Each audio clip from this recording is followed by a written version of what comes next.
Dear students, today we have to discuss about the MCQs of lesson number 11, alcohol, phenols and ethers. Now first of all friends, we have to take the printout of this PDF which is available in our website. Right? First of all you have to download this PDF, and in this PDF there will be a 51 question with answer. Answer should be a red color watermarks. Okay friends, तो पहले आपको ये काम करना पड़ेगा, ये PDF download करना पड़ेगा अपनी वेबसाइट में जाके, राइट? और वेबसाइट के लिए इंफॉर्मेशन है वीडियो के एंड के अंदर अवेलेबल है. Now the question number 1, the journal molecular formula which represented the homologous series of alkenols. Options are CnH2n plus 2O, CnH2nO2, CnH2nO and CnH2n plus 1O. Question number 1, अल्केनॉल्स मतलब alcohol और ether के लिए जो applicable है वो आपके पास option जो है ए है CnH2n plus 2O, ऑप्शन जो बी है वो है आपका CnH2nO2, ऑप्शन सी जो है वो CnH2nO और ऑप्शन डी जो है वो है आपका CnH2n plus 1O. अब दोस्तों ये जो जनरल फॉर्मूला है it is applicable for alcohol and ether. आगे का जो पार्ट है वो अल्केन हाइड्रोकार्बन जैसा होना चाहिए, तो ये अल्कोहल और ईथर होगा. अल्केन का कॉमन फॉर्मूला कौन सा है दोस्तों? CnH2n plus 2, right? अगर दो ऑक्सीजन के साथ अल्कीन, एसाइक्लिक अल्कीन का जनरल फॉर्मूला है होमोलोगस सीरीज का, तो आपको समझने का ये कार्बोक्सिलिक एसिड और एस्टर है. और अगर आगे का जनरल फॉर्मूला एसाइक्लिक अल्कीन जैसा होगा CnH2n और सिर्फ एक ही ऑक्सीजन है, तो आपको समझने का ये है एल्डिहाइड एंड कीटोन्स. और ये जनरल फॉर्मूला किसी के लिए एप्लीकेबल होता नहीं है. Is it clear friends? तो ये आपको जो पहला क्वेश्चन है उसमें पूछा गया अल्केनॉल्स, तो आपका आंसर कौन सा आएगा दोस्तों? ए. अगर आपको कार्बोक्सिलिक एसिड और एस्टर पूछा होता तो आपका आंसर होता बी.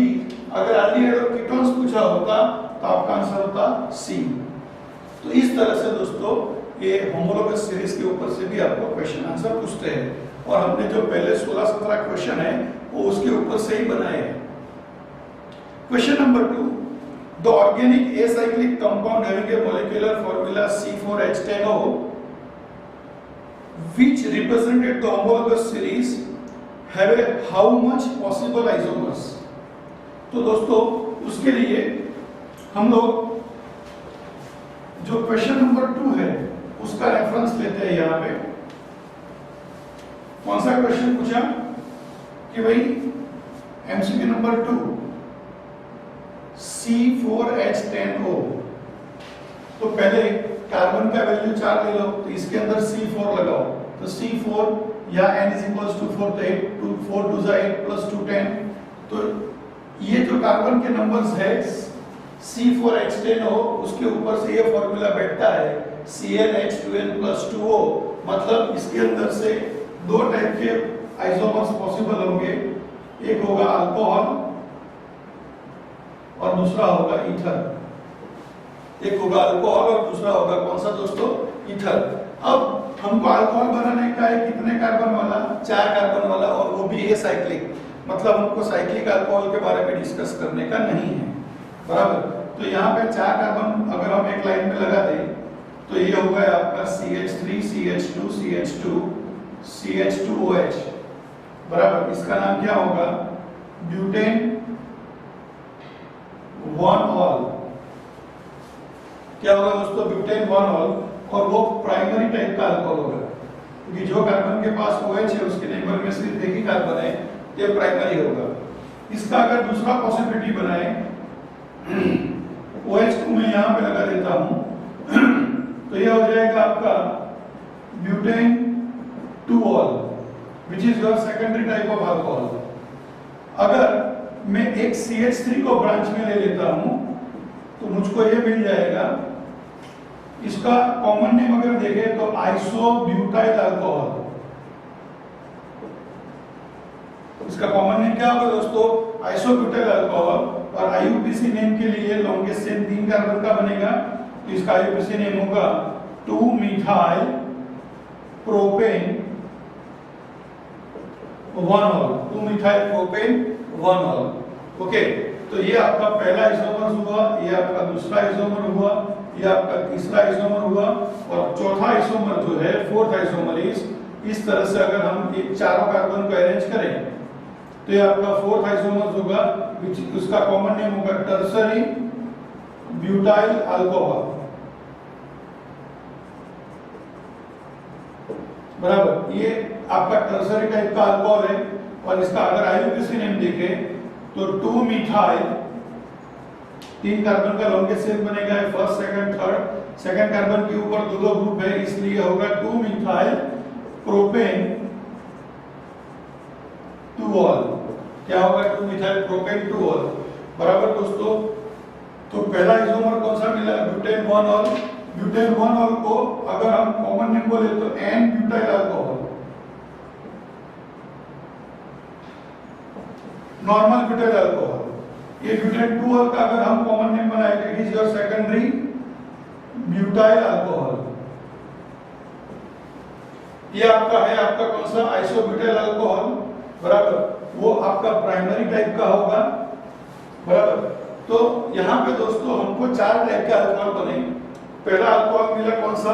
ये आपका प्राइमरी टाइप, ये सेकेंडरी टाइप, ये प्राइमरी टाइप और ये tertiary type. There will be 4 types of alcohol we can generate from this general formula। ये जनरल फॉर्मूला से हमको कितने अल्कोहल मिले दोस्तों? 4 टाइप के।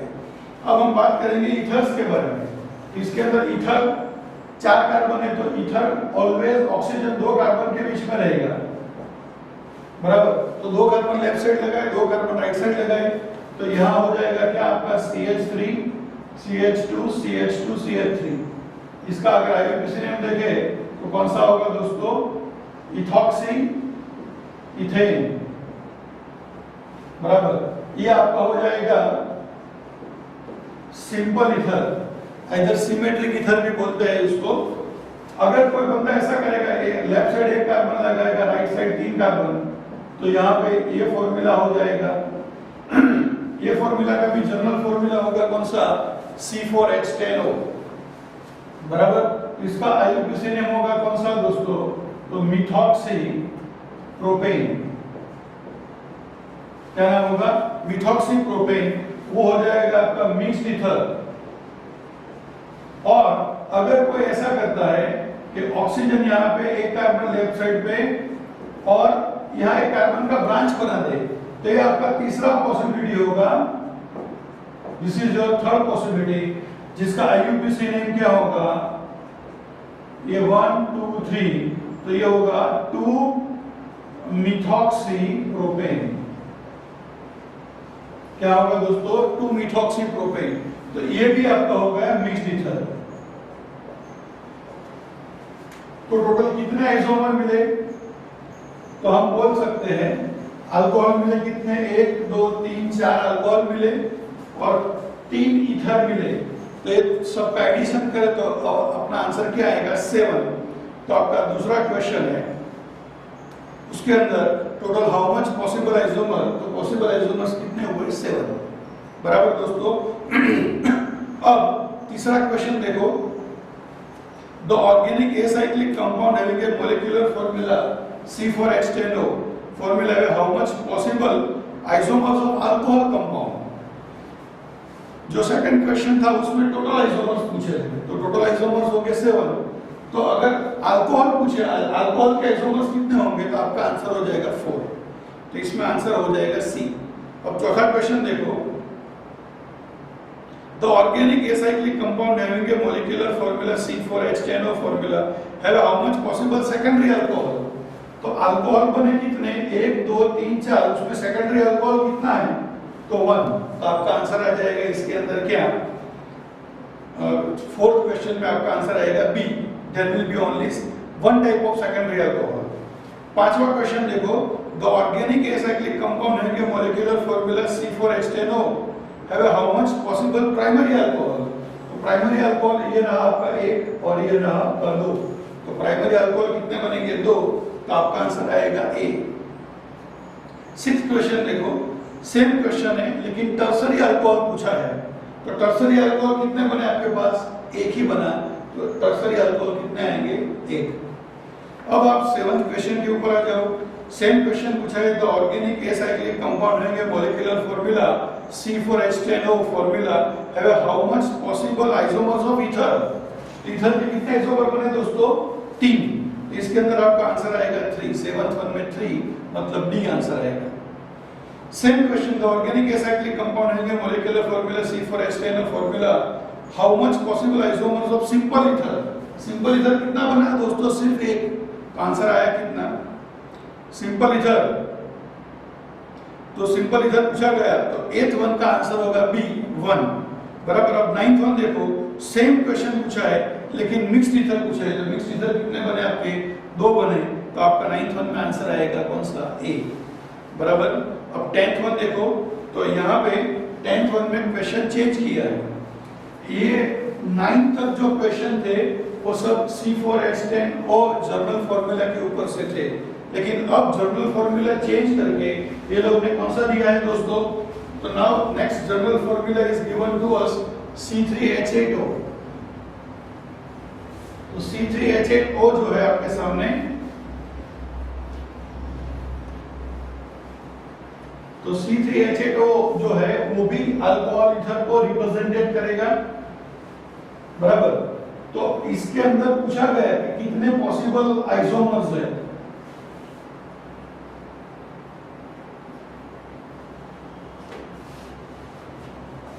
कौन सा क्वेश्चन आया? 10th one, C3H8O। इसके अंदर भी 2 पार्ट बनेंगे, एक होगा आपका अल्कोहल और दूसरा होगा कौन सा दोस्तों? ईथर बराबर। अब ये जो अल्कोहल है वो कितने? 3 कार्बन वाला बनाने का, तो 3 कार्बन वाला अल्कोहल हमारे पास जो होगा वो ये होगा, पहला CH3 CH2 CH2OH, इसको हम बोलेंगे N propyl alcohol. Normal propyl का मतलब हर एक कार्बन एक ही लाइन में, उसको बोलेंगे नॉर्मल प्रोपाइल अल्कोहल। ये आपका हो जाएगा प्राइमरी टाइप ऑफ अल्कोहल। और इसका अगर IUPAC नेम बोले तो प्रोपेन 1-ऑल। क्या होगा दोस्तों? प्रोपेन 1-ऑल। ये आपका पहला आइसोमर बना। अब सेकंड आइसोमर के बारे में बात करें तो अगर इसको दूसरे कार्बन के ऊपर लगा दो तो ये हो जाएगा आपका आइसोप्रोपाइल अल्कोहल। और ये जो आइसोप्रोपाइल अल्कोहल है वो आपका सेकेंडरी टाइप ऑफ अल्कोहल होगा, क्योंकि जो कार्बन के पास OH है वो उसके नेबर में 2 कार्बन है बराबर। और इसका IUPAC नेम देखें तो होगा कौन सा? प्रोपेन 2-ऑल। कौन सा होगा? प्रोपेन 2-ऑल। तो ये 2 अल्कोहल बने, 2 अल्कोहल बनेंगे किसके अंदर से? C3H8O मोलिकुलर फॉर्मूला से। और अगर इसका ईथर बनाया जाए तो इसमें सिर्फ एक ही ईथर बनेगा, लेफ्ट साइड पे CH3, राइट साइड पे CH2 CH3। इधर को लेफ्ट साइड पे CH3 CH2 और राइट साइड पे CH3 लिखेंगे तो भी चलेगा बराबर। इसका कॉमन नेम क्या होगा? तो ethyl methyl ether.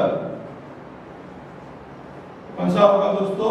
Ethyl methyl ether. क्यों इथाइल पहले लिखा फिर मिथाइल बाद में लिखा? क्योंकि कॉमन नेम लिखते वक्त दोस्तों अल्फाबेटिकल ऑर्डर के हिसाब से लिखना पड़ता है। अल्फाबेटिकल ऑर्डर मतलब ABCD। तो इथाइल का ई पहले आएगा, मिथाइल का एम बाद में आएगा, इसलिए इथाइल को पहले लिखा, मिथाइल को बाद में लिखा। ये उसका कॉमन नेम होगा। और ये स्टार किया है वो उसका IUPAC नेम होगा। IUPAC name is methoxy ethane. और ये हो जाएगा आपका मिक्स्ड ईथर। कौन सा ईथर होगा? Mixed ether. मिक्स्ड ईथर का मतलब ऑक्सीजन की दोनों साइड पे कार्बन अलग अलग नंबर में होने चाहिए। यहाँ पे 1 कार्बन है और यहाँ पे 2 कार्बन है, इसलिए वो हो जाएगा कौन सा ईथर? मिक्स्ड ईथर बराबर। तो 10th वन जो है उसका आपका आंसर आएगा हाउ मच पॉसिबल आइसोमर्स, तो आंसर विल बी 3, मतलब डी ऑप्शन आएगा। अब आप देखो 11 नंबर का question, the organic acyclic compound having a molecular formula C3H8O have how much possible isomers of alcohol. तो अल्कोहल कितने पॉसिबल हुए? दो अल्कोहल पॉसिबल हुए। ओके दोस्तों, तो अब आपका 11 क्वेश्चन के अंदर आंसर हो जाएगा ए। अब 12th क्वेश्चन देखो, सेम क्वेश्चन है लेकिन पूछा how much secondary alcohol are there, तो सेकेंडरी अल्कोहल कितना होगा 1। 13 क्वेश्चन में देखो सेम क्वेश्चन है लेकिन पूछा प्राइमरी अल्कोहल कितना, तो वो भी कितना आएगा आपका 1, मतलब 12 और 13 दोनों में आपका आंसर आएगा बी। अब क्वेश्चन नंबर 14 के ऊपर आगे बढ़ते हैं दोस्तों। ये भी इसके जैसा ही क्वेश्चन है जनरल फॉर्मूला के रिगार्डिंग, बराबर। तो अब क्वेश्चन कुछ अलग चेंज हो रहा है यहाँ पे। तो दोस्तों क्वेश्चन कौन सा है, the organic aromatic compound having a molecular formula C6H6O2 is for which of the following,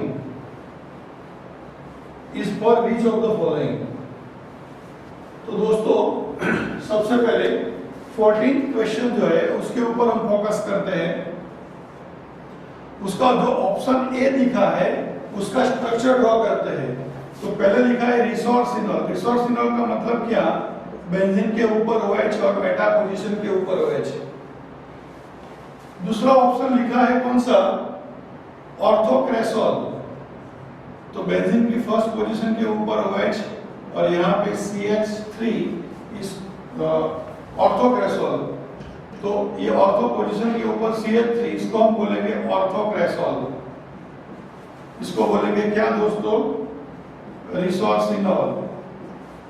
फिर सी ऑप्शन है टोल्यूइन। टोल्यूइन का मतलब बेंजीन के ऊपर CH3, और जो ऑप्शन डी है ये आपका होगा टोल्यूइन, और डी ऑप्शन जो है वो है आपका फिनॉल। फिनॉल मतलब बेंजीन के ऊपर OH, बराबर। तो ये हो गया आपका फिनॉल। अब जो क्वेश्चन पूछा है 14th वन कि भाई C6H6O2 फॉर्मूला किसको एप्लीकेबल होगा, तो ये जो रिसोर्सिनॉल है उसके अंदर होगा C6H4OH ट्वाइस। इसको ऐसे लिख सकते हैं C6H4, ये दो जगह से सब्स्टिट्यूशन हुआ है इसलिए हमने लिखा H4 और OH दो बार। अब इसको सिंपलीफाई करो तो ये C6H, ये 4 और 2 हाइड्रोजन मिक्स कर दो तो फॉर्मूला होगा C6H6O2 किसके लिए एप्लीकेबल है, रिसोर्सिनॉल, जिसका IUPAC नेम क्या होगा, बेंजीन 1,3-डायोल। क्या होगा, बेंजीन 1,3-डायोल। और दोस्तों ये बात थोड़ी और कर लेते हैं, रिसोर्सिनॉल जैसा ही दूसरे और दो कंपाउंड अवेलेबल है। एक है कैटेकोल, इसको बोलेंगे कैटेकोल, और इसको बोलेंगे हाइड्रोक्विनोल।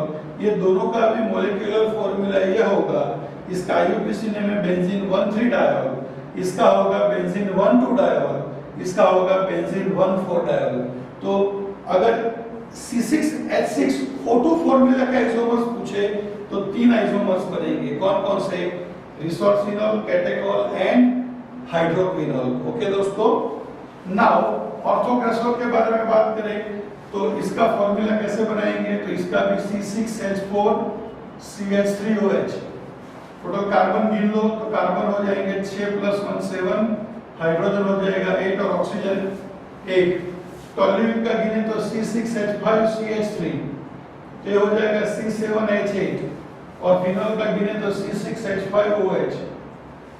यहाँ H5 क्यों लिखा दोस्तों, क्योंकि यहाँ एक ही बार डैश किया है मतलब H5। अगर ऐसे दो बार डैश होते तो H4 लिखने का, अगर 3 बार होता तो H3 लिखने का, बराबर। तो इसको अगर मिक्सअप करें तो कार्बन 6, हाइड्रोजन 6 और ऑक्सीजन 1। तो आपका 14 क्वेश्चन के लिए आंसर आया ए। अब 15 क्वेश्चन देखो दोस्तों, the organic aromatic compound having a molecular formula C7H8O is for which of the following compound.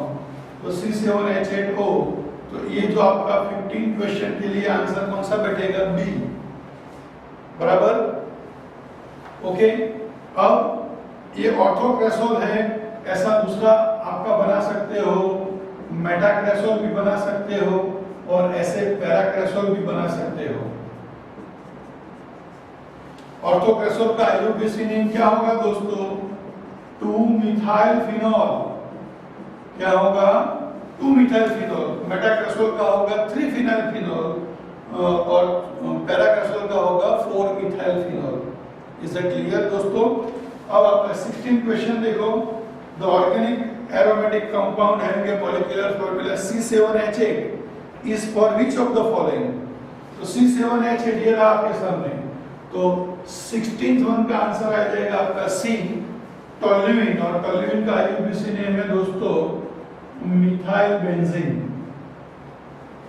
और लास्ट क्वेश्चन 17th वन जो है इसके जैसा रेफरेंस में, the organic aromatic compound having a molecular formula C6H6O is for which of the following?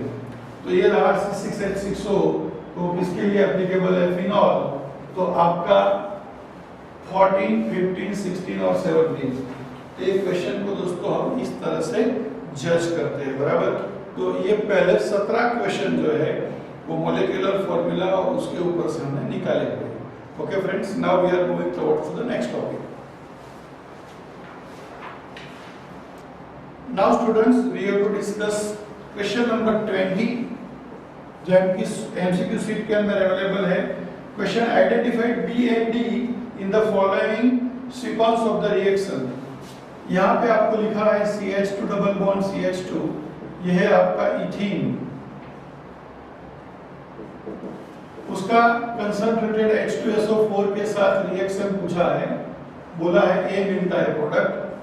इसका फिर H2O के साथ रिएक्शन, बोला प्रोडक्ट B मिलता है। इसका रिएक्शन किया PBr3 के साथ, बोला C मिलता है। और इसका D रिएक्शन करेंगे तो वापस इथीन मिलता है। तो आपको क्वेश्चन पूछा है ये B और ये D क्या क्या हो सकते हैं? तो दोस्तों कंसंट्रेटेड H2SO4 में सबसे पहले H+ ऐड होगा, डबल बॉन्ड ब्रेक हो जाएगा, तो we can get carbocation, primary carbocation CH3 CH2+, बराबर। अब H2O के दो पार्ट हो जाएंगे, H+ and OH-।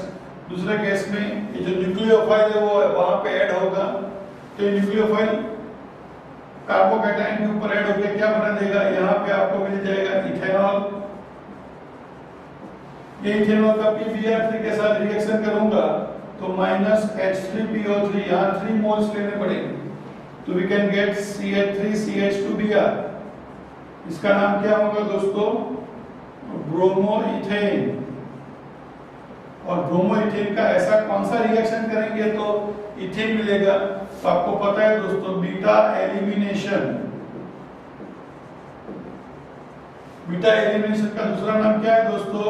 Dehydro halogenation. और ये रिएक्शन के लिए मुझको लेना पड़ेगा अल्कोहलिक KOH। क्या लेना पड़ेगा? Alcoholic KOH। जो कार्बन के पास हाइड्रोजन है वो अल्फा और उसका नेबर कार्बन क्या बनेगा? बीटा। ये जो Br के साथ जाके बनाएगा -KBr, यहाँ से एक HOH के साथ जाके करेगा -H2O और एक बॉन्ड इन दोनों के बीच में इंक्रीज होगा, वी कैन गेट इथीन। तो यहाँ पे जो D है वो अल्कोहलिक KOH होना चाहिए, तो लिखा है इथेनॉलिक KOH। D ऑप्शन क्या है दोस्तों आपका? Ethanolic KOH। और B क्या होना चाहिए आपका? इथेनॉल, बराबर। तो दोस्तों आपका आंसर क्या आएगा? D ऑप्शन आएगा।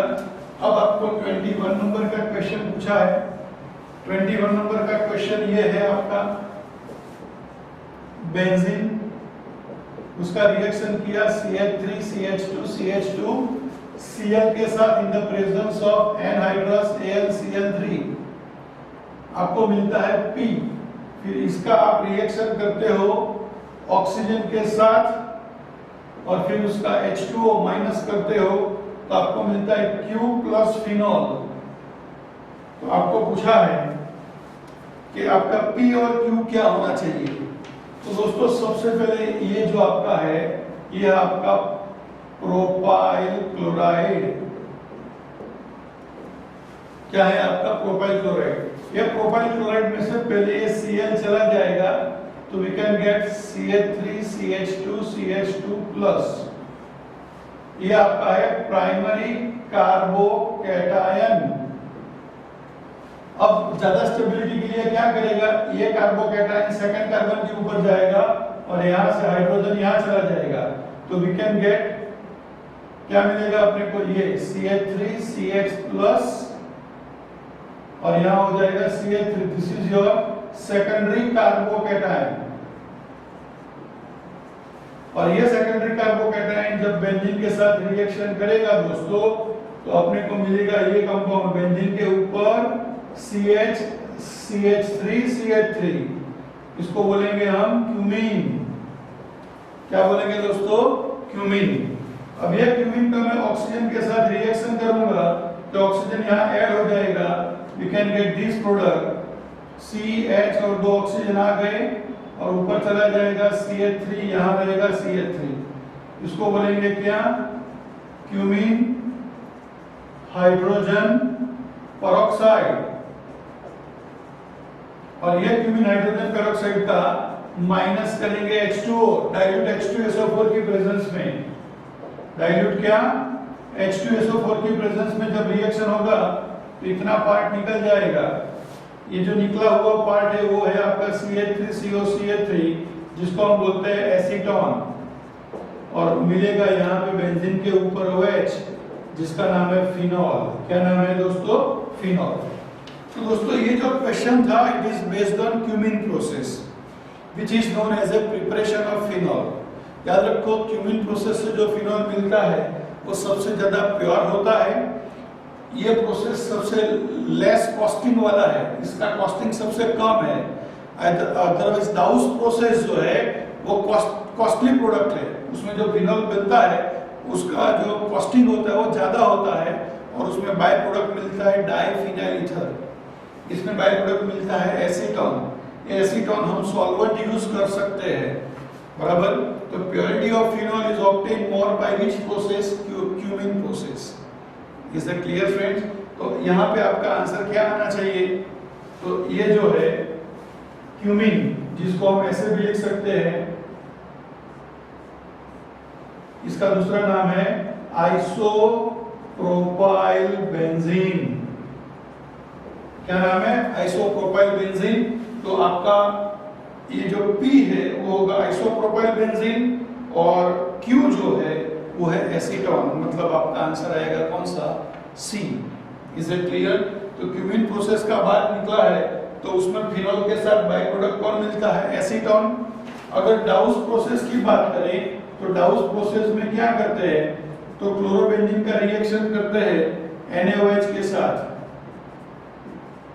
10% NaOH के साथ 300 बार प्रेशर के ऊपर एंड 663 केल्विन टेम्परेचर।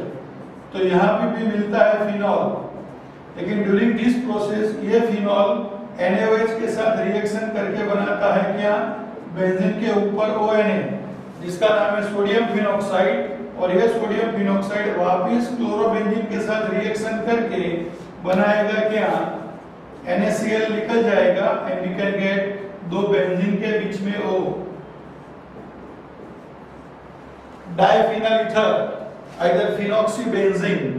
तो ये बाय प्रोडक्ट जो है वो डाउस प्रोसेस में मिलती है, जो फिनॉल का जो प्योरिटी है उसको डिक्रीज करती है, बराबर। So Dow's process is a costly process, cumene process है वो लेस कॉस्टिंग है और उसमें जो एसीटोन मिलता है उसको हम एज ए इंडस्ट्रियल सॉल्वेंट भी यूज कर सकते हैं। तो ये जो क्वेश्चन था उसके रेफरेंस में आपका आंसर होगा ये और एसीटोन। लेकिन बाकी की बात नहीं दोस्तों, मैंने दोनों जो प्रोसेस है वो आपको कंपेयर करके बता दी। Is it clear friends? तो now we are moving towards the next question. Now students, we have to discuss 22 number MCQ, strength of acidity in the order। आपको जो 22 नंबर का MCQ दिया है उसमें जो पहला लिखा है फिनॉल OH, जिसके नीचे लिखा है 1 नंबर, फिर लिखा है क्या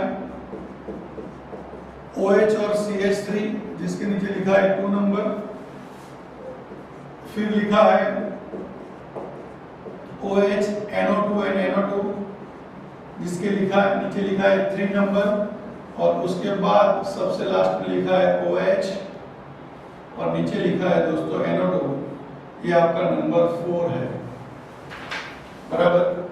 पूछा है कि भाई what is the correct order of acidity. तो दोस्तों पहले आपका ध्यान जाना चाहिए ये NO2 के ऊपर। NO2 जो है वो माइनस आई इफेक्ट वाले ग्रुप है, which is known as EWG।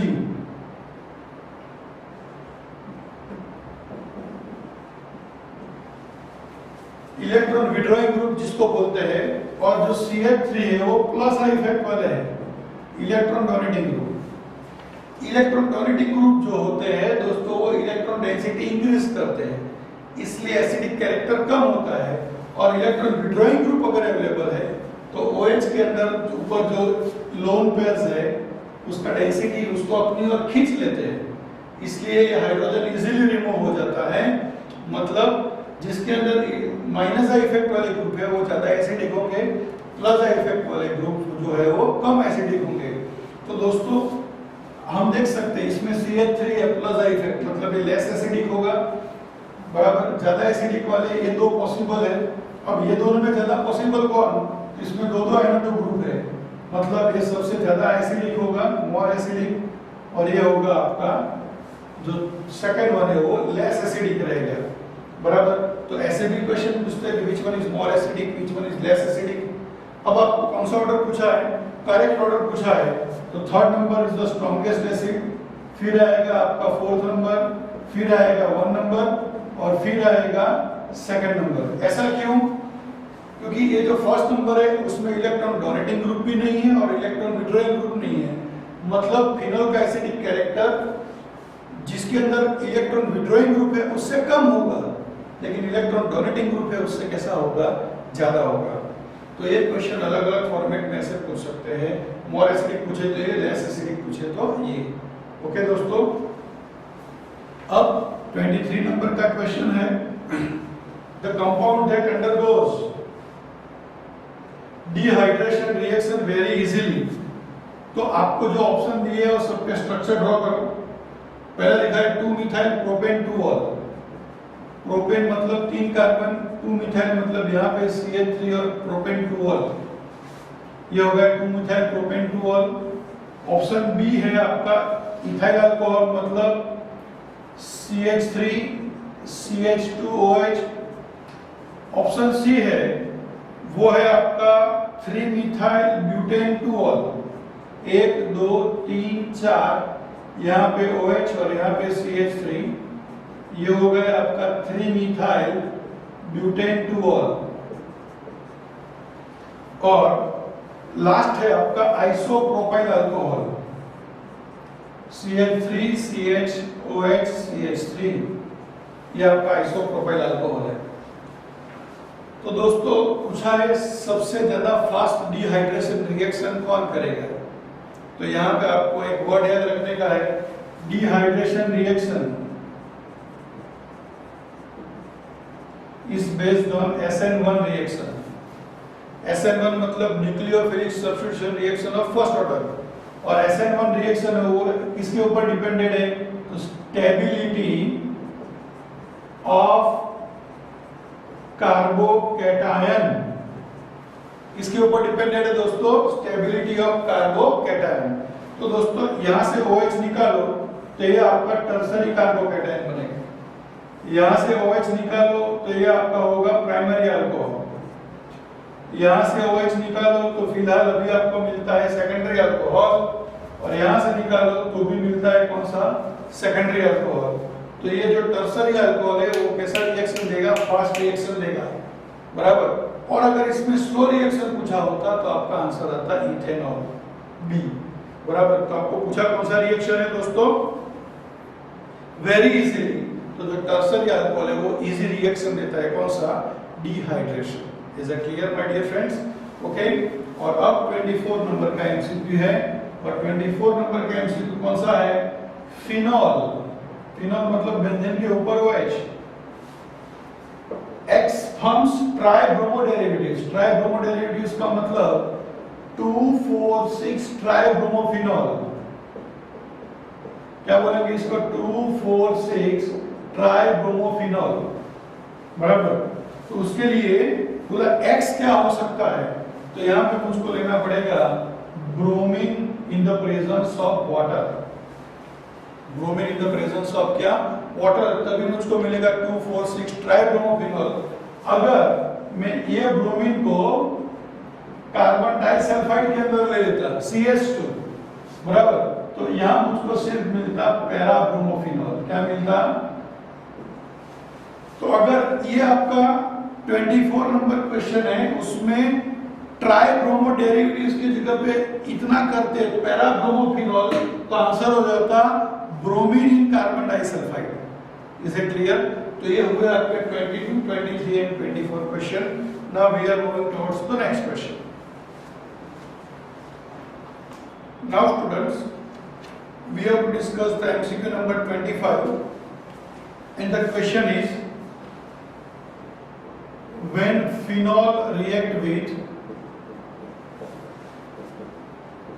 chloroform CHCl3 plus NaOH, it gives ONA and CHO, which is known as a sodium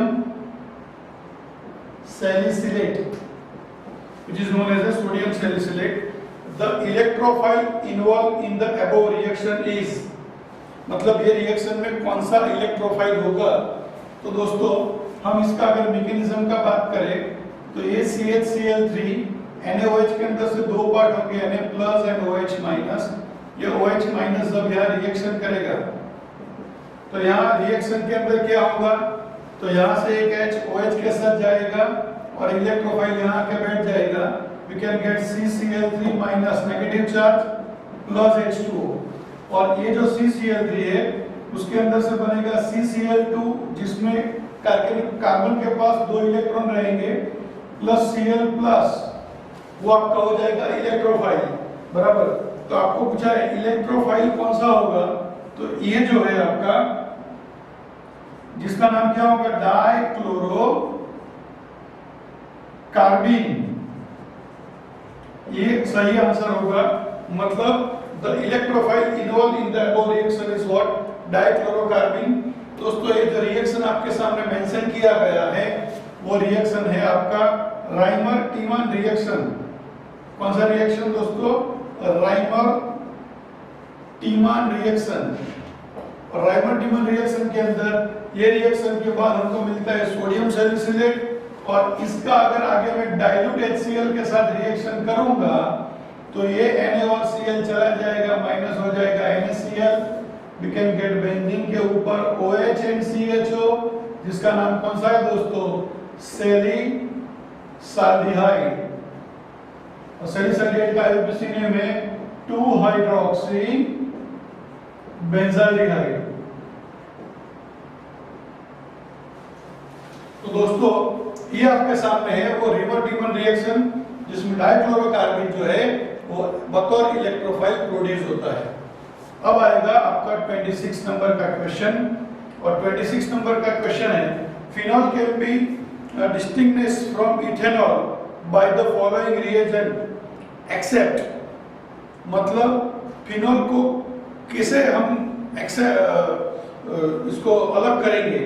तो यहाँ पे आपका ऑप्शन है sodium NaOH plus I2 neutral FeCl3 and Br2/H2O।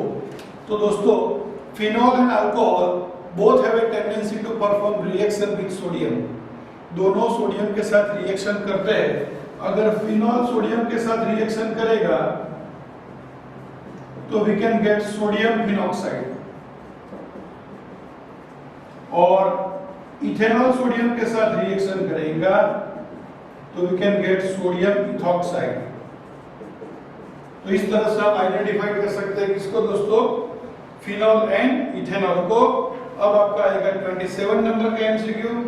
Which of the following is not true in case of reaction with heated copper at 300 degree Celsius.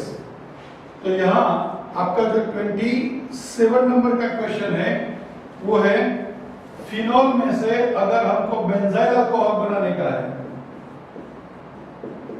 CH2OH, तो वो copper के साथ heat करके 300 डिग्री सेल्सियस पे मिलता नहीं है।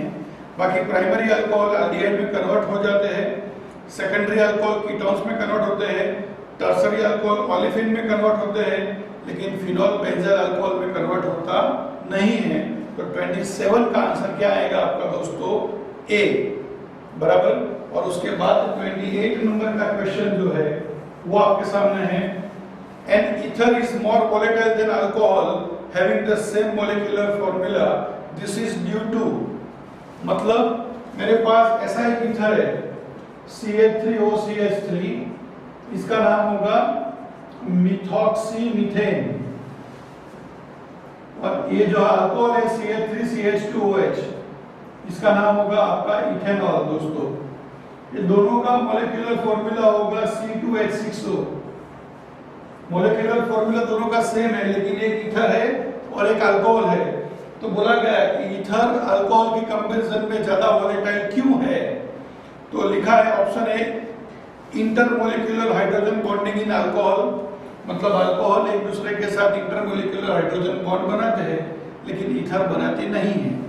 दूसरा, डाइपोलर कैरेक्टर ऑफ ईथर्स। तीसरा, alcohol having a resonance structure, और तीसरा, intermolecular hydrogen bond in ethers. तो दोस्तों ईथर के अंदर इंटरमोलिक्यूलर हाइड्रोजन बॉन्ड नहीं होते हैं लेकिन अल्कोहल में होते हैं, इसलिए आपका आंसर आएगा कौन सा? ए आंसर आएगा, intermolecular hydrogen bonding in alcohols. Okay friends, तो ये 28 का क्वेश्चन हुए। अब हम आगे के क्वेश्चन के ऊपर बढ़ेंगे। Now students, we have discussed the MCQ number 29, which is one of the most important MCQ, जो ज्यादातर JEE नीट जैसे एग्जाम में पूछते हैं। तो 29 नंबर का MCQ समझेंगे दोस्तों।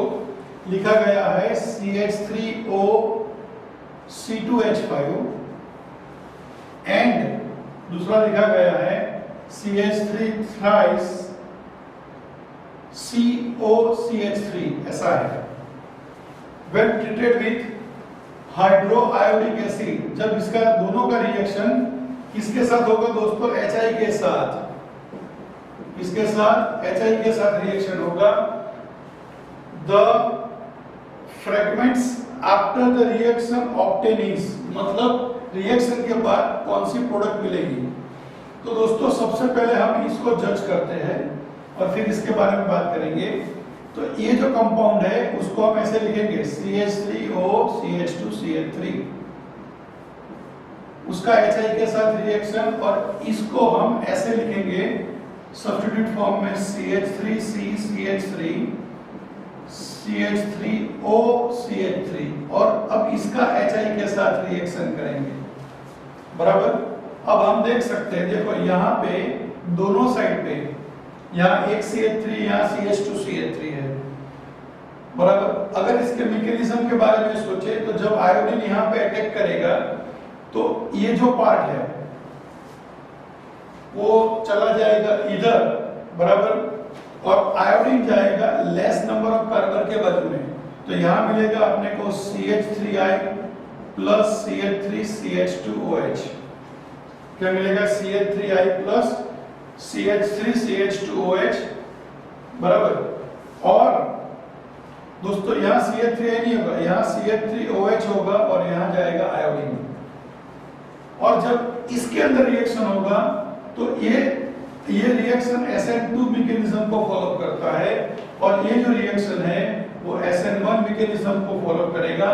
SN1 मैकेनिज्म में ज्यादा कार्बोकैटायन स्टेबल कौन सा होगा? ये वाला, ये होगा आपका टर्सरी कार्बोकैटायन, ये होगा आपका प्राइमरी कार्बोकैटायन, और टर्सरी कार्बोकैटायन के ऊपर आयोडीन जाएगा तो we can gate CH3C CH3 CH3I plus CH3OH,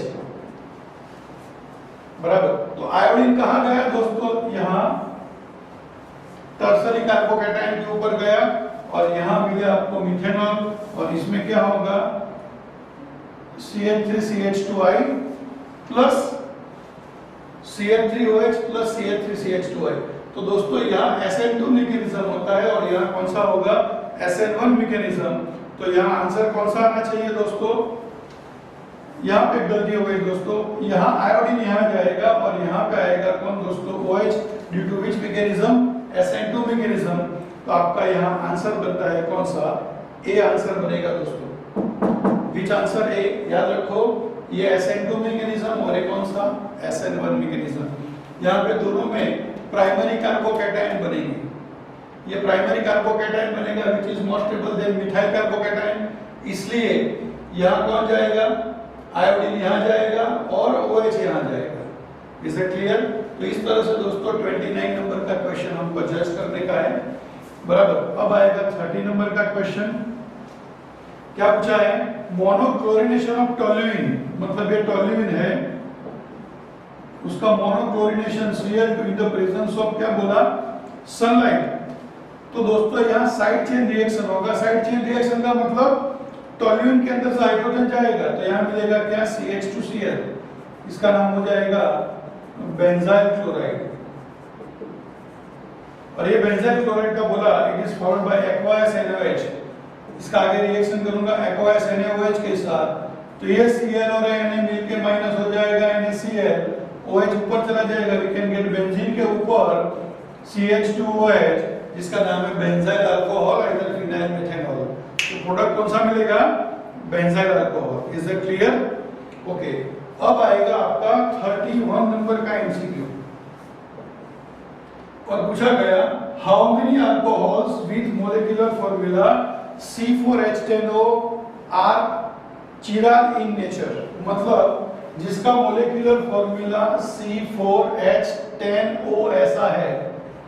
सबसे पहले सोचना पड़ेगा इसमें अल्कोहल कितने बनेंगे, तो इसमें 4 अल्कोहल बनेंगे, CH3 CH2 CH2 CH2OH, ये आपका प्राइमरी अल्कोहल हो गया।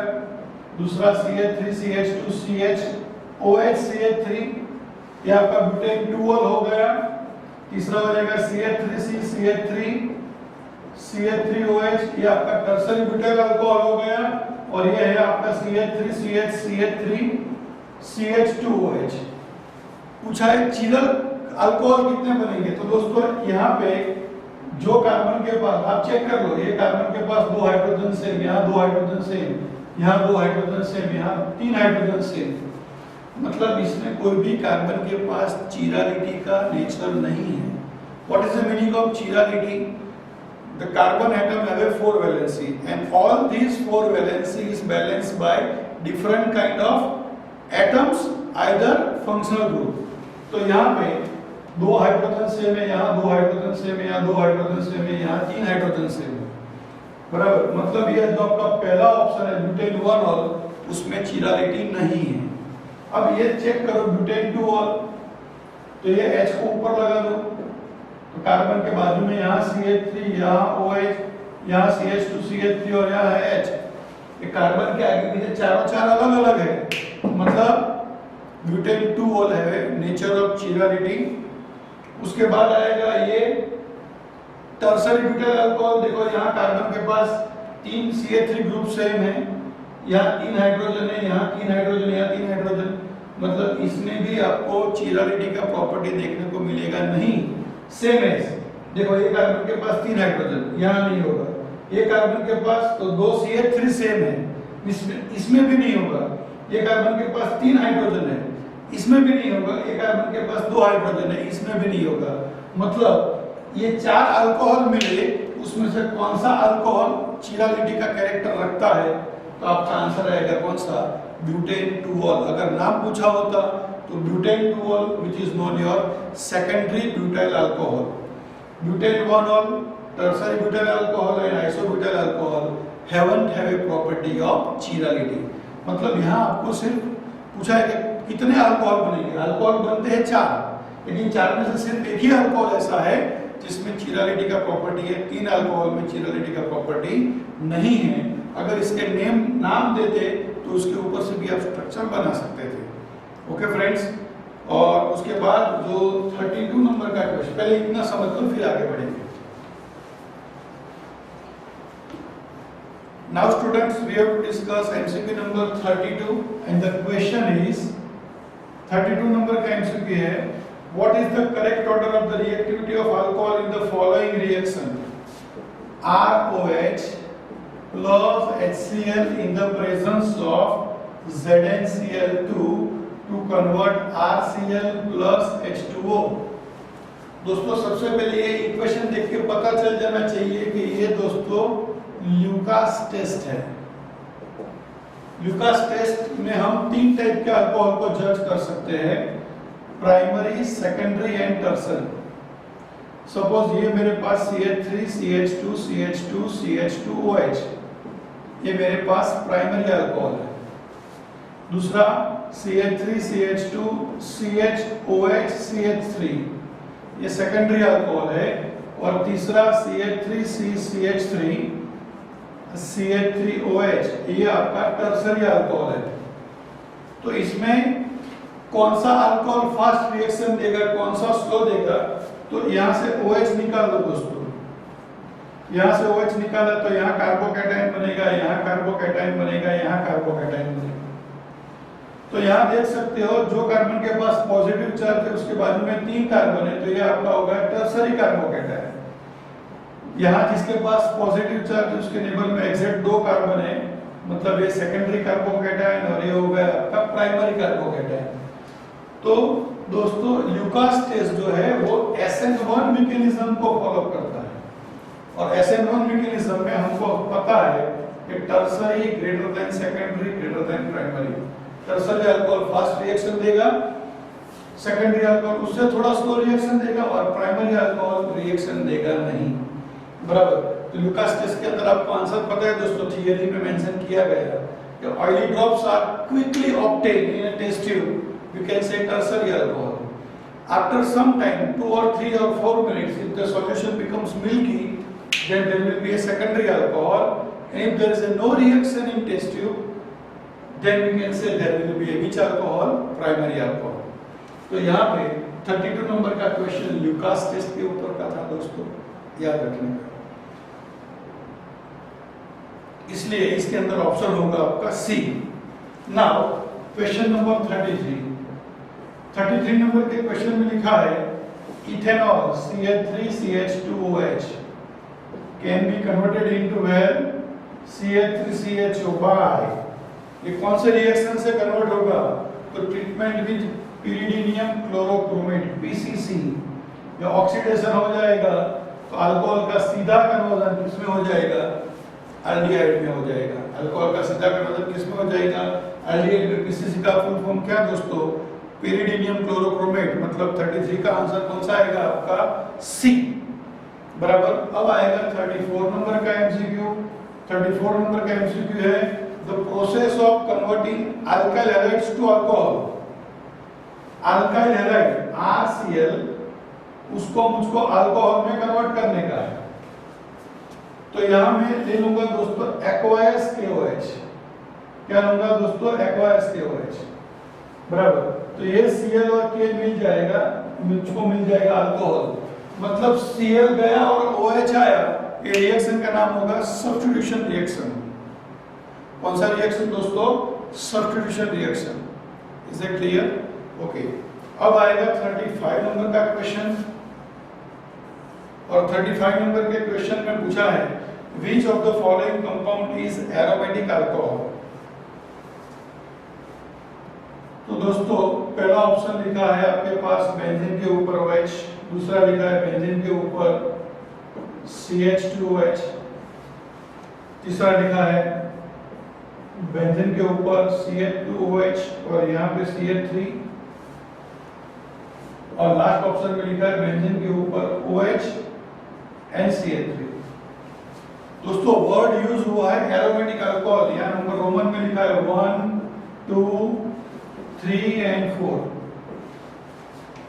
दोस्तों एरोमेटिक अल्कोहल पूछा है। एरोमेटिक अल्कोहल मतलब जिसमें बेंजीन है और OH ग्रुप सीधा बेंजीन से टच नहीं है। देखो ये OH सीधा बेंजीन से टच है, मतलब ये एरोमेटिक अल्कोहल नहीं है, ये फिनॉल है। ये देखो OH सीधा बेंजीन से टच नहीं, बीच में CH2 है, मतलब ये एरोमेटिक अल्कोहल होगा। इसमें भी आप देख सकते हो ये OH, यहाँ CH2 फिर बेंजीन आता है, और फिर ये OH सीधा बेंजीन से जुड़ा हुआ है। तो 1 एंड 4 जो है वो फिनॉल है, एंड 2 एंड 3 है वो अल्कोहल है। तो आपका आंसर आएगा क्या? C, 2 and 3। अगर 35 में एरोमेटिक अल्कोहल की जगह पे फिनॉल क्वेश्चन कर दे तो आपका आंसर हो जाएगा B। Is it clear? Okay. और 36 नंबर का क्वेश्चन जो है वो समझते हैं। तो 36 नंबर का क्वेश्चन IUPAC ने पूछा है CH3CH, यहाँ पे Cl, फिर यहाँ CH2 CH2, फिर यहाँ CHOH और CH3। इसका IUPAC नेम क्या होगा दोस्तों? तो आपको पता है OH और Cl में ज्यादा स्ट्रॉन्ग फंक्शनल ग्रुप है OH, तो कार्बन की लॉन्गेस्ट चेन को नंबर में OH जहां है वहीं से दूंगा। तो 1 नंबर, ये 2 नंबर, ये 3, ये 4, ये 5 और 6। 5 नंबर के ऊपर Cl है इसलिए होगा 5 क्लोरो। फिर कितने कार्बन? 1 2 3 4 5 6, तो 6 कार्बन का मतलब क्या होगा? हेक्सेन 2 ऑल, 5 क्लोरोहेक्सेन 2 ऑल, मतलब 37 का नाम क्या होगा? 5 क्लोरोहेक्सेन 2 ऑल, मतलब सी आंसर आएगा। और 37 नंबर पूछा है IUPAC नेम ऑफ मेटाक्रेसोल। मेटाक्रेसोल का मतलब बेंजीन के ऊपर OH और यहाँ पे CH3। तो ये आपका पहला कार्बन होगा, ये दूसरा और ये तीसरा, तो इसका नाम होगा क्या? 3 मिथाइल फिनॉल। क्या होगा? 3 मिथाइल फिनॉल। तो आंसर 37 में होगा कौन सा? ए। ये मेटाक्रेसोल पूछा है, अगर ऑर्थोक्रेसोल होता तो CH3 यहाँ होता तो नाम होता 2 मिथाइल फिनॉल। अगर पैराक्रेसोल में ये यहाँ पे होता है तो IUPAC नेम होगा 4 methyl phenol. Is it clear? तो ये दोस्तों 32 से कहाँ तक हुए? 37 तक। Now students, we have to discuss MCQ number 38, and the question is IUPAC name of this CH3, CH, CH3, OCH3। तो दोस्तों IUPAC नोमेनक्लेचर करने के लिए आपको लॉन्गेस्ट चेन कार्बन का पसंद करना पड़ेगा। ये 3 कार्बन का लॉन्गेस्ट चेन 1, 2 और 3। सेकंड नंबर के ऊपर OCH3 जिसको बोलेंगे मिथॉक्सी, मतलब इसका IUPAC नेम होगा 2 मिथॉक्सी प्रोपेन। क्या होगा दोस्तों? 2 मिथॉक्सी प्रोपेन का नेम क्या होगा? सी आंसर आएगा आपका 2 मिथॉक्सी प्रोपेन। अगर यहाँ पे मैं CH2 CH3 करता, इसका नाम हो जाता 2 इथॉक्सी प्रोपेन। अगर मेरे को इसका IUPAC नेम पूछा होता CH3 CH3 और यहाँ पे OCH3, तो वापस मैं लेता 3 कार्बन का लॉन्गेस्ट चेन, सेकंड नंबर के ऊपर ये मिथॉक्सी और ये मिथाइल। तो मिथॉक्सी का स्पेलिंग होता है मिथॉक्सी और मिथाइल का होता है METHYL। तो दोस्तों इसका अल्फाबेट में पहले किसको लिखेंगे? तो मिथॉक्सी इतना कॉमन नेम है, O और Y में पहले कौन आएगा? ABCD में O आएगा, तो 2 मिथॉक्सी 2 मिथाइल प्रोपेन, इसका नाम ये होगा। बराबर? लेकिन आपको ये स्ट्रक्चर पूछा था इसलिए आपका नाम क्या आएगा? 2 मिथॉक्सी प्रोपेन। तो ये एडिशनल क्वेश्चन डिस्कस किए दोस्तों हमने, राइट? नाउ 39 नंबर का MCQ, which of the following species can act as a strongest base. तो दोस्तों अल्कोहल जो है वो आपका वीक एसिड है, उसका अगर H2O के साथ रिएक्शन होगा तो ये H प्लस चला जाएगा, H2O में बनेगा RO minus plus H3O plus. तो वीक एसिड में से बनने वाला ये जो पार्ट है वो बोला जाएगा कॉन्जुगेटेड बेस, और वो होता है स्ट्रॉन्ग बेस। मतलब हम बोलेंगे RO माइनस जो है which is act your strong conjugated base, मतलब आंसर आएगा B, right? Now which of the following compound will react with sodium hydroxide solution in water? मतलब सोडियम हाइड्रोक्साइड के साथ कौन रिएक्शन करेगा? In simple word we can say that phenol can be react with sodium hydroxide and produce sodium phenoxide in aqueous medium। तो आपका answer आएगा 40 number में A, phenol, right? अब 41 नंबर का MCQ जो है उसके बारे में बात करेंगे। Phenol is less acidic then, तो सभी ऑप्शन चेक करने पड़ेंगे। सबसे पहले लिखेंगे इथेनॉल, फिर दूसरा ऑप्शन लिखा है ऑर्थोनाइट्रोफिनॉल OH और NO2।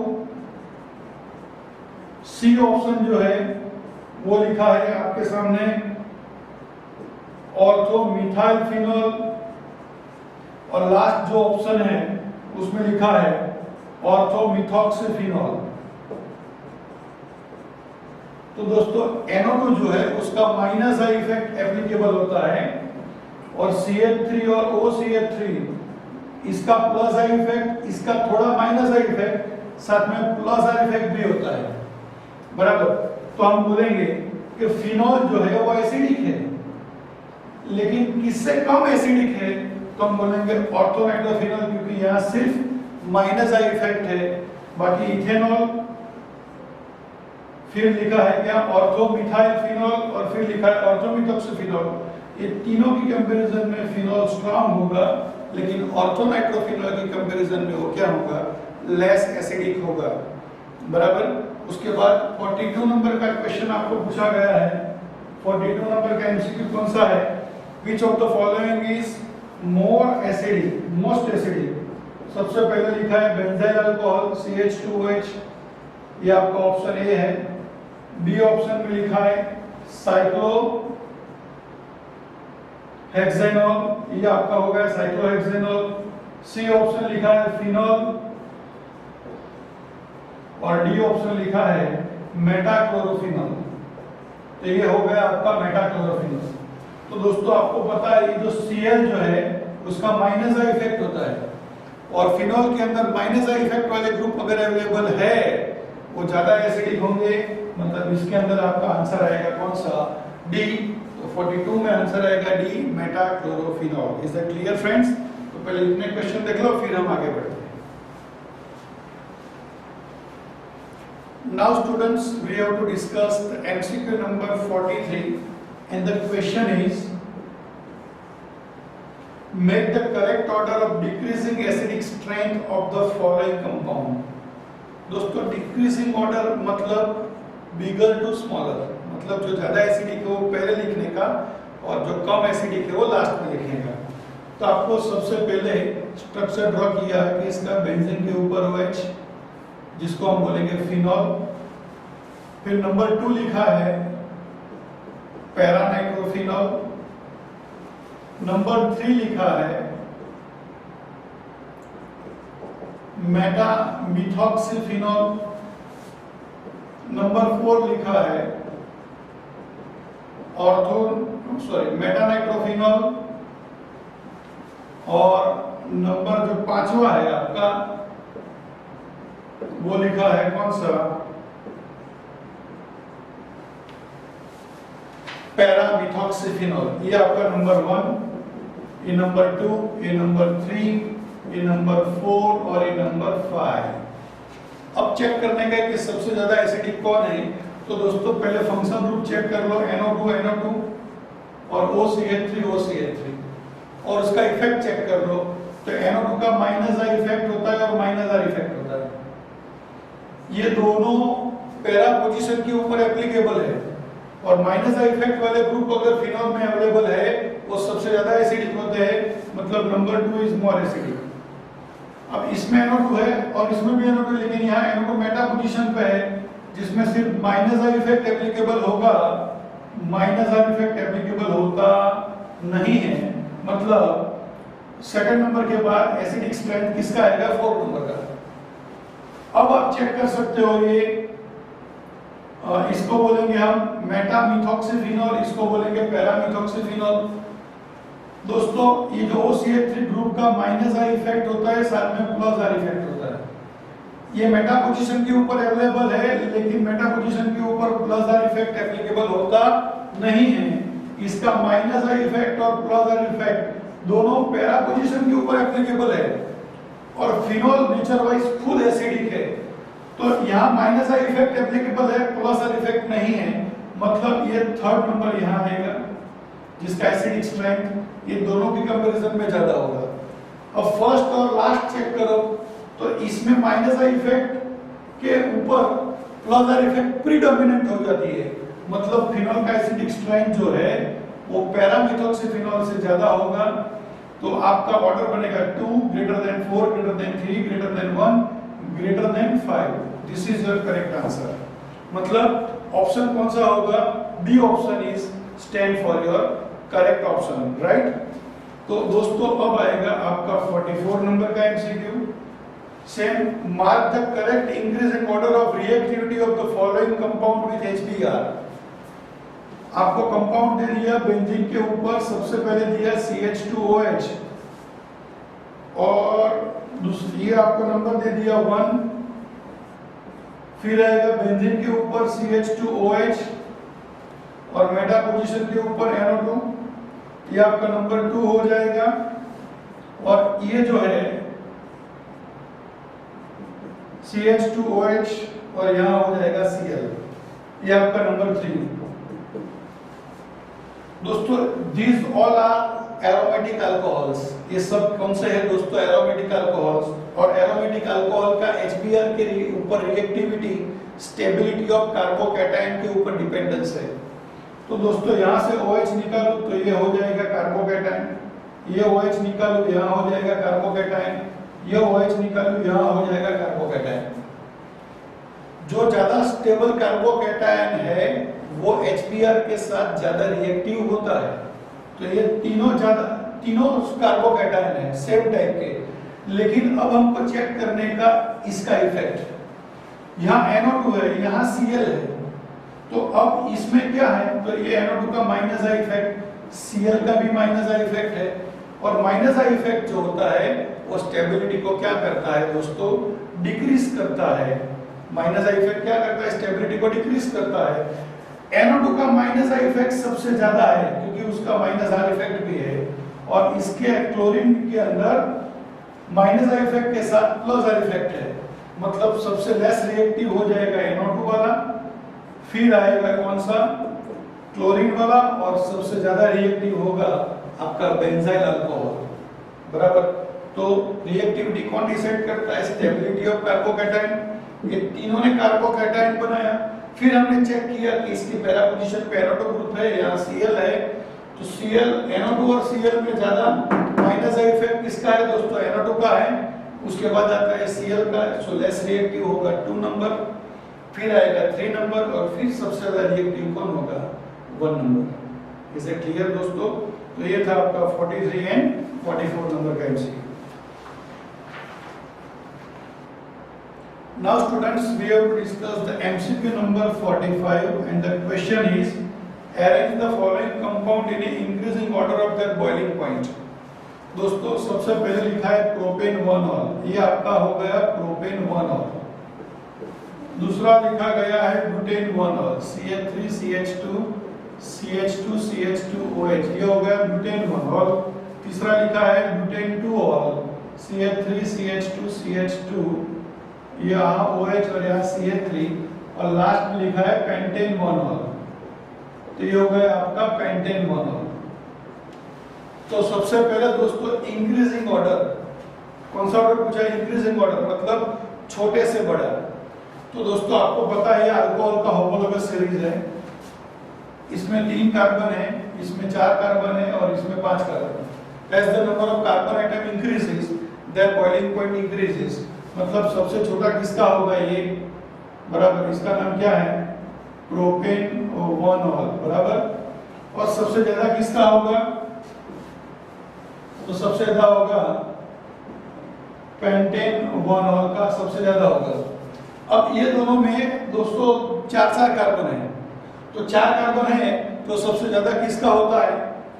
याद रखो ये आपका प्राइमरी अल्कोहल है, और ये कौन सा अल्कोहल है? सेकेंडरी अल्कोहल है। तो हमको पता है दोस्तों जब आइसोमेरिक अल्कोहल होते हैं तो जितनी ब्रांचेस ज्यादा होती है उतना बॉइलिंग पॉइंट डिक्रीज होता है। तो दूसरे नंबर पे कौन आएगा दोस्तों? यहाँ पे ब्यूटेन 2ऑल, उसके बाद आएगा कौन सा? ब्यूटेन 1ऑल। तो आपका करेक्ट ऑर्डर कौन सा बना? प्रोपेन 1ऑल, फिर ब्यूटेन 2ऑल, फिर ब्यूटेन 1ऑल, फिर पेंटेन 1ऑल। तो ये हिसाब से बॉइलिंग पॉइंट का कौन सा ऑर्डर होता है दोस्तों? Increasing order, smaller to bigger. ये सबसे कम होगा और सबसे ज्यादा कौन होगा? पेंटेन 1ऑल।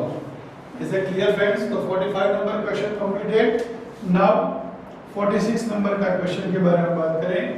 लिखा गया सोडियम फिनॉक्साइड, सोडियम फिनॉक्साइड का मतलब बेंजीन के ऊपर ON है, उसका रिएक्शन करने का बोला CO2 के साथ 125 degree Celsius temperature and 5 atmospheric pressure. ये CO2 दोस्तों यहाँ ज्वाइंट हो जाएगा, वी कैन गेट बेंजीन के ऊपर OCOONA, जिसका नाम होगा क्या? Phenoxy sodium format. ये दोस्तों अनस्टेबल कंपाउंड है, इसलिए उसका दोस्तों आगे होगा रीअरेंजमेंट।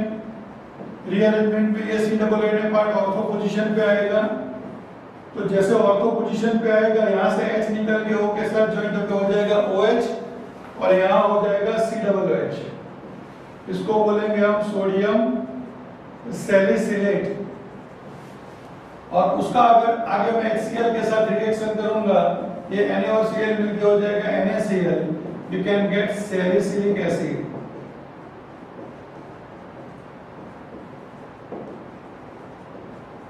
दोस्तों ये जो सैलिसिलिक एसिड बनाने का प्रोसेस है, इसका नाम है कोल्बे-स्मिथ रिएक्शन, बराबर। अब आपको क्वेश्चन पूछा गया, ये जो आपका बी प्रोडक्ट ऐसा बोला है, उसका आगे रिएक्शन किया,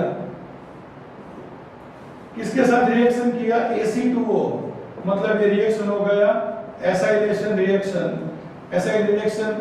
रिएक्शन फिनॉल के साथ होता है, फिनोलिक ग्रुप के साथ होता है। तो यहाँ मिलेगा क्या? बेंजीन के ऊपर OCOCH3 और COOH। इसका नाम है दोस्तों एस्पेरिन। ये नाम क्या है दोस्तों? Aspirin, which is one kind of analgesic drugs। ये तभी दिया जाता है जब किसी को हार्ट अटैक आता है। Aspirin is given when the people is suffering from heart attack, बराबर। तो यहाँ आपको जो क्वेश्चन पूछा है उसके रेफरेंस में आंसर आएगा ए ऑप्शन आएगा।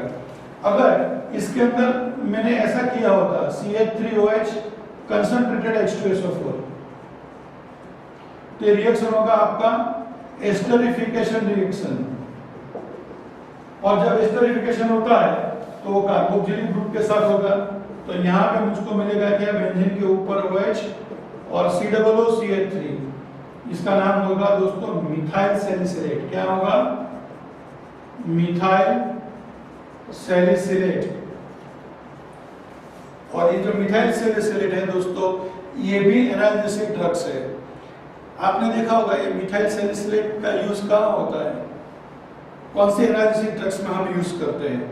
तो आपने देखा होगा वो झंडू बाम आता है, टाइगर बाम आता है, फिर वो सेंसर आता है, विक्स वेपोरप आता है। जैसे हम हमारे फोरहेड के ऊपर हम उसको लगाए तो जलन सी होती है, ये होता है मिथाइल सैलिसिलेट। क्योंकि इसमें ये जो फिनोलिक ग्रुप फ्री है, इसलिए हमारी स्किन के ऊपर जलन होती है। But this both are called as analgesic drugs, बराबर। This both are also known as derivatives of salicylic acid. Aspirin जो है वो क्या है दोस्तों? एस्पिरिन हार्ट अटैक जब आता है तब दिया जाता है। और मिथाइल सैलिसिलेट जो डिफरेंट काइंड ऑफ बाम्स है वो बनाने के अंदर है, विक्स वेपोरप बनाने में यूज होता है। Is it clear?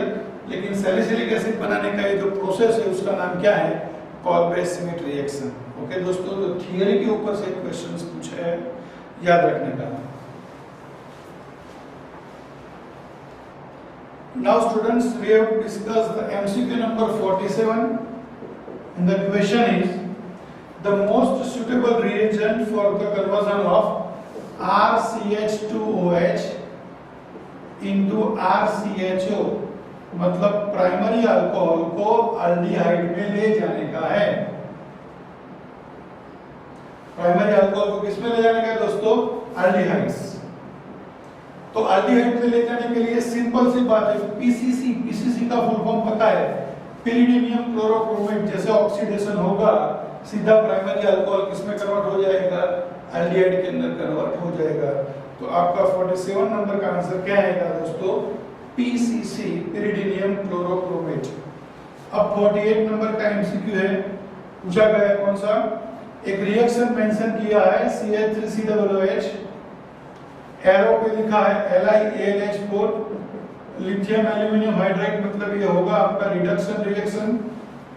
यहाँ मिलता है प्रोडक्ट A, उसका फिर आप रिएक्शन करते हो PCl5 के साथ, प्रोडक्ट B मिलता है, और उसका अल्कोहलिक KOH के साथ रिएक्शन करते हो तो प्रोडक्ट C मिलता है। तो क्वेश्चन पूछा है what is your final product C? तो सबसे पहले दोस्तों ये आपका है acetic acid. Lithium aluminium hydride से जब हम रिडक्शन करेंगे तो we can gate ethanol CH3CH2OH, मतलब ये प्रोडक्ट हो गया आपका इथेनॉल। इसका BCl5 के साथ रिएक्शन होगा तो दोस्तों we can get CH3CH2Cl, ethyl chloride. और इसका अल्कोहलिक KOH के साथ रिएक्शन होगा, this is a beta elimination reaction. ये अल्फा कार्बन ये बीटा कार्बन यहाँ से Cl के साथ जाएगा, माइनस KCl यहाँ से H और OH जाएगा, माइनस हो जाएगा H2O and we can get CH2 double bond CH2 ethene. तो आपको सी ऑप्शन पूछा है क्या, 48 का आंसर कौन सा आएगा, सी इथिलीन, बराबर। ओके फ्रेंड्स, तो यही हिसाब से आपको रिएक्शन समझने का है। अब आएगा आपका 49 नंबर का एमसीक्यू। 49 नंबर का एमसीक्यू कौन सा है, तो स्ट्रक्चर ड्रॉ किया है, पहले बेंजीन के ऊपर OH और यहाँ पे Cl, फिर लिखा है बेंजीन के ऊपर क्या OH और यहाँ पे लिखा है CH3, फिर बेंजीन के ऊपर OH और यहाँ पे लिखा है NO2 और फिर लिखा है बेंजीन के ऊपर क्या OH और यहाँ पे लिखा है OCH3। Arrange the following compound in a order of decreasing acidic strength। decreasing acidic strength का मतलब क्या दोस्तों, जो सबसे ज्यादा स्ट्रॉन्ग है उसको पहले लिखने का। तो यहाँ फंक्शनल ग्रुप चेक करो, ये NO2 है और ये Cl है, दोनों का माइनस आई इफेक्ट है, बराबर। इसका भी माइनस आई इफेक्ट है और इसका प्लस आई इफेक्ट है, लेकिन OCH3 का माइनस आई के साथ प्लस आई इफेक्ट भी एप्लीकेबल होता है। तो सबसे ज्यादा एसिडिक कौन होगा, आपका NO2, जिसका माइनस आई के साथ माइनस आई इफेक्ट पहला पोजीशन के ऊपर है, मतलब 3 नंबर सबसे ज्यादा होगा। फिर ये Cl होगा क्योंकि ये भी इलेक्ट्रॉन विड्रॉइंग ग्रुप है, मतलब पैरानाइट्रोफिनॉल के बाद आएगा आपका पैराक्लोरोफिनॉल। अब ये दोनों में हम बात करेंगे तो ये जो इसका प्लस आई इफेक्ट, ये minus I effect plus I effect के सामने प्रीडोमिनेंट हो जाता है प्लस आई इफेक्ट, बराबर। इसलिए ये आपका जो पैरा पोजीशन पे CH3 वाला है वो मोर एसिडिक होगा और लास्ट नंबर पे कौन सा आएगा, मिथॉक्सीफिनॉल, पैरामिथॉक्सीफिनॉल। ओके फ्रेंड्स, तो ये आपके क्वेश्चन हुए कौन से, इंक्रीजिंग ऑर्डर पूछा है, तो 3 greater than 1 greater than 2 greater than 4, मतलब आपका आंसर आएगा सी। ओके, तो 49 हुए, अब लास्ट 2 क्वेश्चन बाकी है friends. Now students, we have to discuss MCQ number 50 and the question is, an unknown alcohol is treated with Lucas reagent to determine whether the alcohol is primary, secondary or tertiary. Which alcohol react faster and by which mechanism? दोस्तों आगे भी हमने Lucas reagent का एक test check किया था, तो tertiary alcohol जो है वो SN1 मैकेनिज्म से फास्ट रिएक्शन देता है। याद रखने का कौन सा अल्कोहल, टर्सरी अल्कोहल। व्हाई, क्योंकि जो टर्सरी अल्कोहल होता है दोस्तों, when the reaction is take place, ये टर्सरी अल्कोहल है, यहाँ से OH जाएगा तो यहाँ मिलेगा tertiary carbocation, and tertiary carbocation is more stable, so this tertiary alcohol perform faster Lucas test with the help of SN1 mechanism। Okay दोस्तों, तो 50 आंसर क्वेश्चन के अंदर आपका आंसर आएगा बी, और 51 नंबर का क्वेश्चन जो है लिखा है एस्पिरिन। एस्पिरिन का स्ट्रक्चर बेंजीन के ऊपर OCOCH3 और COOH, बराबर। ये 51 नंबर का क्वेश्चन जो है वो 46 नंबर के अंदर जो स्ट्रक्चर ड्रॉ किया है वो वाला है, ऑप्शन ए, बराबर। 47 में ऑलरेडी मैंने मैकेनिज्म उसका पूरा समझाया कि किस तरह से बनता है।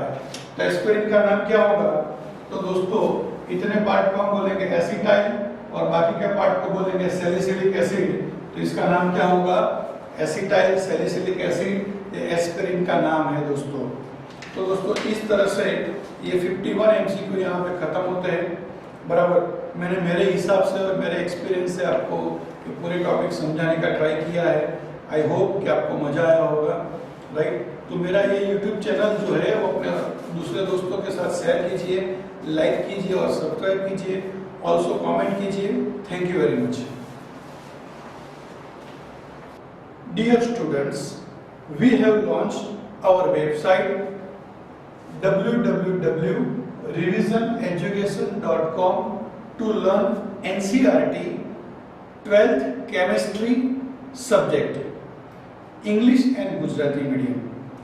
In this website, all lessons contain videos of illustration, in-text question and exercise question.